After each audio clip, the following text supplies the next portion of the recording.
நம் நாட்டின் விடுதலைக்காக தன்னுடைய வாழ்நாளையே அர்ப்பணித்த காந்தியடிகளின் பிறந்த நாளில் உங்கள் அனைவரையும் வணங்கி மகிழ்கிறேன்.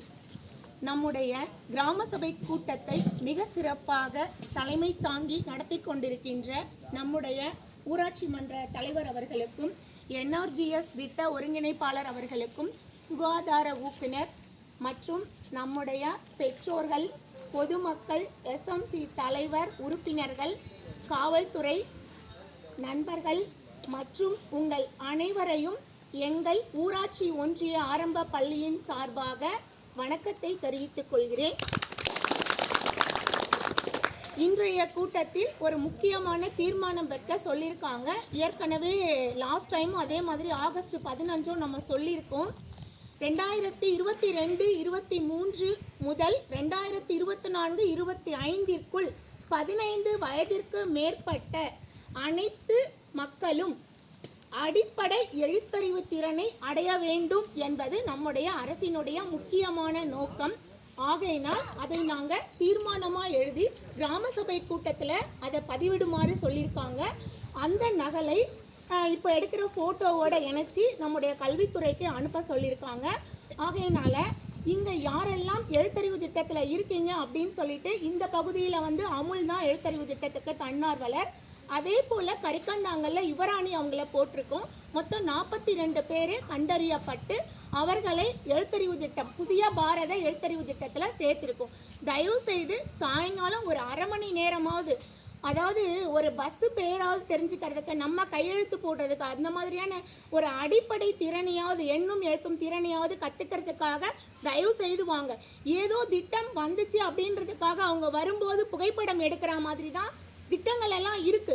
அப்படி இல்லாம நமக்காக தான் திட்டங்கள் வருது, அரசாங்கம் அதுக்காக தான் செலவு பண்றாங்க அப்படிங்கிறத நாம தான் உணரணும். ஏன்னா நம்ம குப்பைகளையே போடுறதுக்கு இவ்வளோ கஷ்டப்படுறோம். இப்போ இங்கே பேசும்போது அப்போ நம்ம எந்த அளவுக்கு இன்னும் பின்தங்கியே தான் இருக்கோம் அப்படிங்கிறத உணர முடியுது.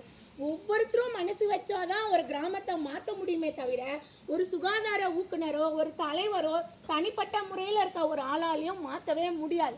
அவங்களுக்கு தனக்கான உணர்வு வேணும். நமக்கு பசிக்குது, நம்ம சாப்பிட்றோம். அதே போல தான் இந்த உரிமைகள் எல்லாருக்கும் கொடுத்துருக்காங்க. ஒவ்வொரு பஞ்சாயத்துலேயும் அவ்வளோ சிறப்பாக பொதுமக்கள் யாரெல்லாம் ஒத்துழைப்பு தராங்களோ அங்கே தான் பஞ்சாயத்து சிறப்பாக இருக்கும். ஒரு கையை மட்டும் தட்டினா ஓசை நடக்காது. தயவு செய்து உங்கள் அனைவர் பகுதியிலும் இருக்கின்ற வராதவர்களுக்கும் நீங்கள் போய் சொல்லுங்கள், இந்த மாதிரி சொல்கிறாங்க இந்த பஞ்சாயத்தில் அப்படின்னு சொல்லிட்டு எங்களுடைய பள்ளியினுடைய தேவைகளை இப்பொழுது தீர்மானமாக படித்து தலைவரிடம் கொடுக்குறோம். இதை முழுமையாக நம்முடைய கிராம சபை கூட்ட தீர்மானத்தில் எழுதிடணும். அந்த ஜெராக்ஸ் கொடுத்தா நாங்கள் கல்வித்துறைக்கு அமைச்சிருவோம். இப்போ ஒவ்வொரு துறையும் அவங்களே அதை எடுத்துக்கிட்டு நேரடியாக பள்ளிக்கூடத்துக்கு செஞ்சிருவாங்க.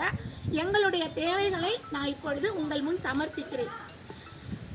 எங்களது கிராம பஞ்சாயத்தை 2024-25 ஆண்டிற்குள் 15 வயதிற்கு மேற்பட்ட எழுத படிக்க தெரியாத அனைவரையும் முழுமையாக கண்டறிந்து அவர்கள் அனைவருக்கும் அடிப்படை எழுத்தறிவு கல்வி வழங்கப்பட்டு முழு எழுத்தறிவு பெற்ற கிராம பஞ்சாயத்தாக விரைவில் மாற்றுவோம் என்று தீர்மானம் நிறைவேற்றப்படுகிறது. மாணவர்கள் அனைவருக்கும் பள்ளி நேரம் முழுவதும் தொடர் தண்ணீர் வசதி வேண்டி பள்ளிக்கென தனியாக போர்வெல் தேவை என தீர்மானம் நிறைவேற்றப்பட்டது. காம்பவுண்டு சுவர் முன்பக்கம் மட்டும் புதுப்பிக்கப்பட வேண்டும் என தீர்மானம் நிறைவேற்றப்பட்டது. பழுதடைந்த கட்டிடம் கிட்டத்தட்ட ஒரு 5-6 வருடங்களாக இருக்கு. நம்ம கலெக்டர் வரும்போதும் மனு கொடுத்தோம், பிடிஓஸ் ஆஃபீஸில் கொடுத்தோம், நம்ம ஊராட்சி மன்றம் சார்பாக கொடுத்தோம். அதாவது அதுக்கு ஏதோ இன்னும் ஃபண்டு அலாட்மெண்ட் ஆகலை, அதனால இடிக்கலைன்னு சொன்னாங்க. இப்பொழுதைக்கு குழந்தைங்களை யாரும் அந்த பக்கம் போக வேண்டாம்னு சொல்லியிருக்கோம். ரொம்ப பாதுகாப்பாக இருக்க சொல்லியிருக்காங்க. இந்த நேரத்தில் உங்ககிட்ட கூடுதலாக ஒரு தகவல் சொல்லிக்கிறேன். மழை காலங்களில் குழந்தைகளை யாரும் வெளியில் அனுப்பாதுங்க. எங்கே வேணால் மின் கம்பிகள் அறுந்திருக்கும், அதனால கொஞ்சம் ஜாக்கிரதையாக பார்த்துக்கோங்க. இந்த மாதிரி ஏரி, குளம், ஆறு அந்த மாதிரி பகுதிகளில் அனுப்பாதீங்க. ரோட் சைடு இருக்கிற குழந்தைகள் அந்த மாதிரி இருக்கிற இடத்துல கொஞ்சம் பாதுகாப்பாக உங்கள் குழந்தைகளை நீங்கள் பாதுகாக்குமாறு கேட்டுக்கொள்கிறேன். அடுத்தது பார்த்தீங்கன்னா, பள்ளிக்கென விளையாட்டு மைதானம் இல்லை. இப்போ பள்ளிக்கூடத்துக்கு பக்கத்தில் எது இருக்கோ அந்த இடத்துல அந்த காம்பவுண்டு பக்கத்திலேயே கொஞ்சம் ஏற்படுத்தி கொடுக்கணும் அப்படின்னு சொல்லிட்டு தீர்மானம் நிறைவேற்றப்படுகிறது.